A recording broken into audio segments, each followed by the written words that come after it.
আমার প্রতিপালক, কষ্টের পর স্বস্তি দিয়েছ তুমি, তোমার কৃতজ্ঞতার কি শেষ আছে?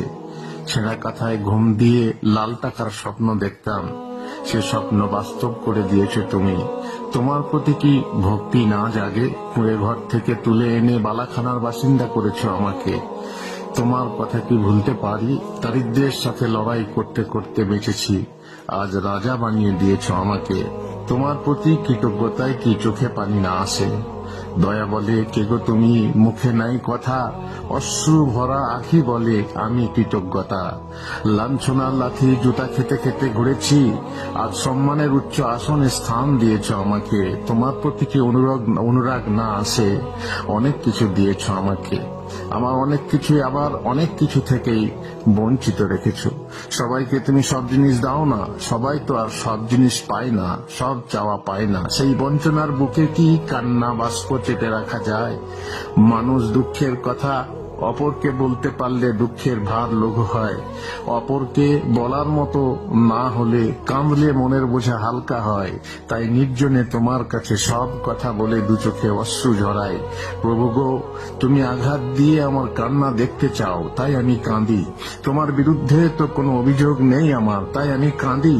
সবারই আশা পূরণ করতে পারি না, তাই আমি কাঁদি। অন্যের দুঃখ দেখে দুঃখ পাই, তাই আমি কাঁদি। সবারই কান্না দেখেও সবারই চোখে পানি আমি মুছতে পারি না, তাই আমি কাঁদি। আছে কাছে থেকেও অনেকের ব্যথা দূর করতে পারি না, তাই আমি কাঁদি। মানুষের দুর্দিন দেখে কাঁদি, কিন্তু সেই কাঁদার লাভ কি যদি তা দূর করতে না পারি? তাই আমি তোমার কাছে কাঁদি। ছোটবেলা থেকে কেঁদে আসছি, তাই আমি কাঁদি। আমি যে স্বপ্ন দেখছিলাম তার ঘুম ভেঙে গেছে, তাই আমি কাঁদি। আমার জীবনের একটি বড় অসঙ্গতি আছে, আমার বুকের ভিতরে বিশাল শূন্যতা আছে, আর সেই শূন্যতায় অশ্রু সাগর আছে, তাই আমি কাঁদি। যা চাই তা পাই না, তাই আমি কাঁদি। যা পেয়েছিলাম তা হারিয়ে গেছে, তাই আমি কাঁদি। যা আছে তা চাই না, তাই আমি কাঁদি। একান্ত আপনজন ভুল বুঝে যখন আমাকে দূরে ঠেলে দেয়, তখন আমি তোমার কাছে কাঁদি।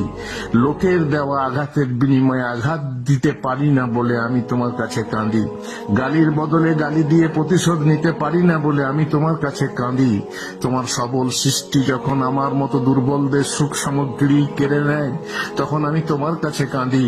যখন আমি বিপদগ্রস্ত অথবা পীড়িত হই, তখন আমি তোমার কাছে কাঁদি। যখন তুমি আমাকে পরীক্ষা করো, তখন আমি বিপদ গর্ভে নির্জনে ইউনুসের মতো কাঁদি। যখন আমার আপনজনেরা যুক্তি করে আমাকে দুনিয়ার বুক থেকে সরিয়ে দেওয়ার জন্য বিপদের অন্ধকূপে নিক্ষেপ করে, তখন আমি ইউসুফের মতো তোমার কাছে কাঁদি। যখন নোংরা প্রকৃতির লোকেরা উদ্দেশ্য প্রণোদিত ভাবে আমার চেহারার কলঙ্কের কালিমা লেপন করে, তখন আমি আয়েশার মতো তোমার কাছে কাঁদি।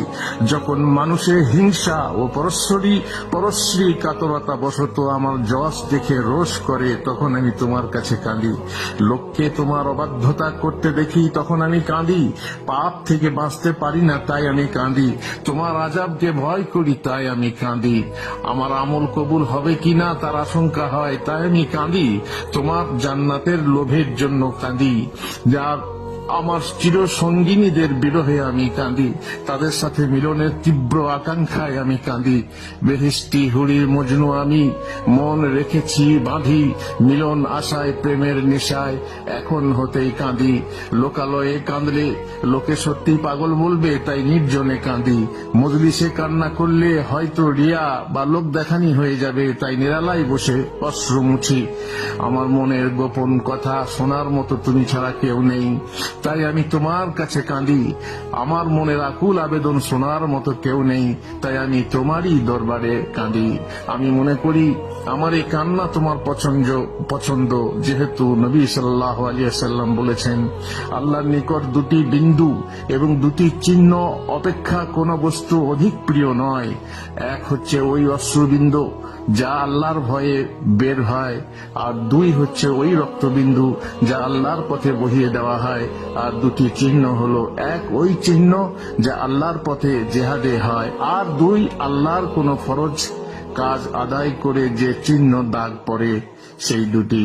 আল্লাহ তুমি আমাকে তৌফিক দাও, আল্লাহ তুমি আমার মনের আশা পূরণ করো, আমাকে ইহ পরকালে সুখী করো। আল্লাহুম্মা আমিন।